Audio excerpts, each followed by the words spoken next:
Spicy, I'm sorry.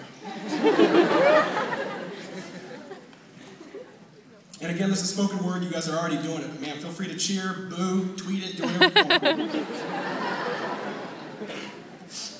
So let's look at the subject. And I'm going to tell you why I'm disgusted. So tonight, it looks like sex will be our topic of discussion. Now see, sex isn't evil, for marriage is why God made it.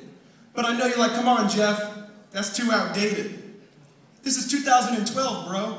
We do it for recreation. And hey, if you're in college, you do it while you're wasted. But I want to question that logic. I want to pop off the seal. I want to question something that we think is already a done deal. So take a rape victim, for example, and once it's revealed, when her bruises go away, is she totally healed? That's good. No, the damage is lasting. You can see it in her eyes. But if it was just abused recreation, why did it ruin her life? Yeah. I mean, if sex is just for fun, why does it take such a toll? Maybe it's because you don't just have sex with a body, you have sex with a soul. Which means for me, there ain't no premarital loving. And it ain't just because I want a baby in the oven, it's because I'm staying pure till the day that I'm a husband.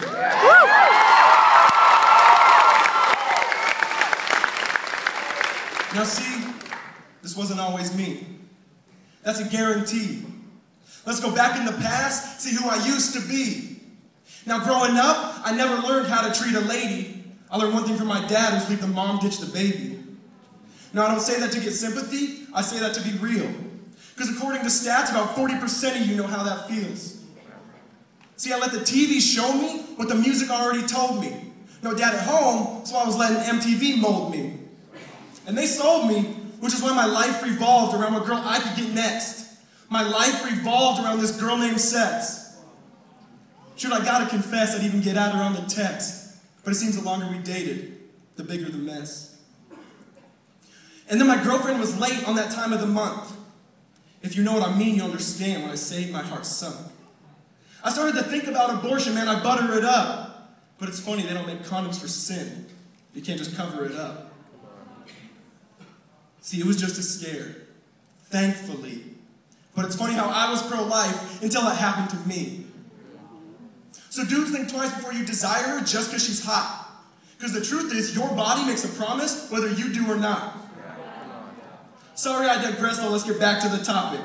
How there's some dudes in here who pressure her, even when she says stop it. You're not a man. You're just a boy that can shave and you put on a good cover. Because if you don't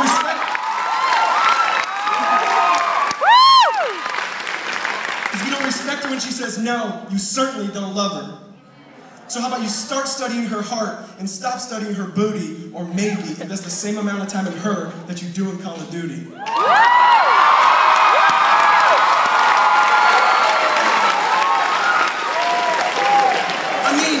What makes you think you can get this girl and all of a sudden get naughty? Because you should have to touch her heart and her mind first before you ever touch her body. If she longs to be accepted, she longs to be loved. If she gives herself up to another guy's lust. She thinks it feels good at first, but then she gets bitter because the promise of satisfaction, it never delivers. She's like, I don't want to, but it's just too tempting. So she keeps opening up the present just to find that it's empty. And then she starts to get confused.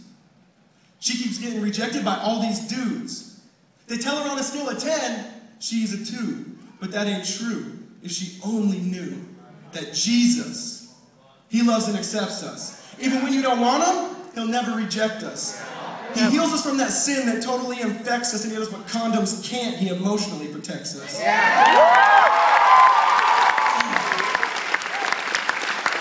Now, I know some of you, like, man, this dude's whack. And you're going to want to indict me. But we got to think rightly, so I'll ask politely. Can you really say this isn't even true? Just slightly? I mean, we touched the forbidden fruit not to realize it's poison ivy, and now we're numb and we're itching. We got a distorted psyche. You can't think you just do it like your name was Nike, not realizing the consequences of your actions are, oh, so pricey. But this last story is for those who think they're too dirty. This last story is for those who think they're unworthy. Read John chapter 8, the woman caught in adultery.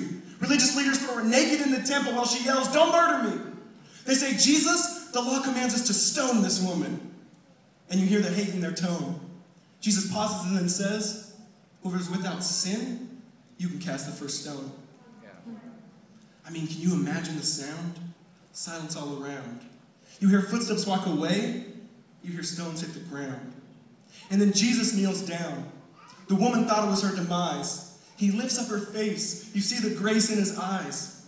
He says, I don't condemn you. Go and sin no more. I love you. I accept you. Mercy is yours.